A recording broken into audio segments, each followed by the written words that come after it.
Ongea. Haya, mpe mama pale maiki, alafu mzee wetu sogea kwenye maiki hapo. Wakati huo pia ajiandae huyu anayedai makato ya mkopo, anadaiwa makato mikopo ya Biport. Haya, na yule wa Biport asogee pale. Kwa majina naitwa Agnes Mabiki. Kwanza kabisa namshukuru Mwenyezi Mungu aliyokuleta katika ardhi yetu ya mkoa wa Iringa. Nasema Mwenyezi Mungu akutunze kila uingiapo na utokapo. Mheshimiwa Waziri Mkuu, mimi nilikuwa mtumishi katika halmashauri ya manispaa ya Iringa kama msaidizi wa ofisi miaka 17. Tangu mwaka 2009 mpaka mwaka 2024. Lakini alitokea mkurugenzi mmoja alihamia hapa akawa ananinyanyasa. Akaniambia ndani ya miezi mitatu amefika, akaniita, Mabiki, wewe ni kada wa Chama cha Mapinduzi, kafanye kazi huko huko.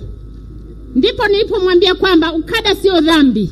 Kwa sababu umenikuta nilikuwa na wakurugenzi wengi sana hapa wamepita, tulifanya kazi nao kwa ushirikiano.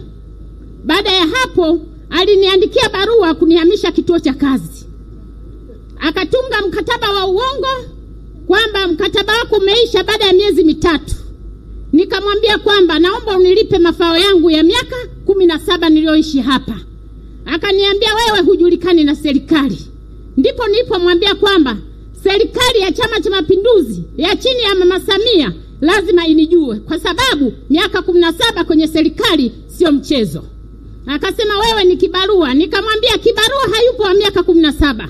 Kibarua huwa ni miezi 6, mwaka mmoja, lakini miaka 17 huyo ni mtumishi wa serikali. Niliishi hapo kama miezi 4 hivi. Basi akaniandikia barua ya wito afisa utumishi mkuu anaitwa Maria Kiveria ya wito. Nilipofika kule akanikimbia ofisini. Basi nikamkuta OS ambaye ni mwangalizi wangu wa ofisi, kiongozi wangu. Akaniambia hivi kwamba naomba usaini hii fomu.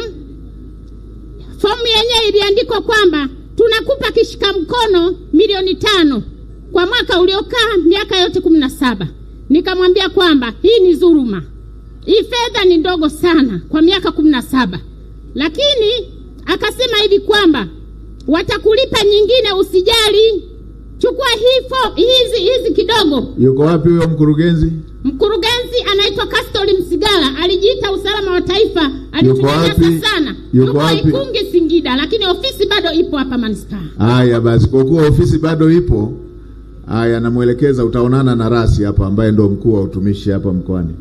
Njoo huku onana na msaidizi wa rasi. Tukishamaliza ziara Jumatatu utamuona rasi. Naomba nisaidiwe mheshimiwa, nimechakaa kwenye serikali. Nimeshamaliza kuelekeza. Asante sana, Mwenyezi Mungu akubariki. Haya, asante sana. Mzee wetu sogea. Nilimuita chifu kwanza.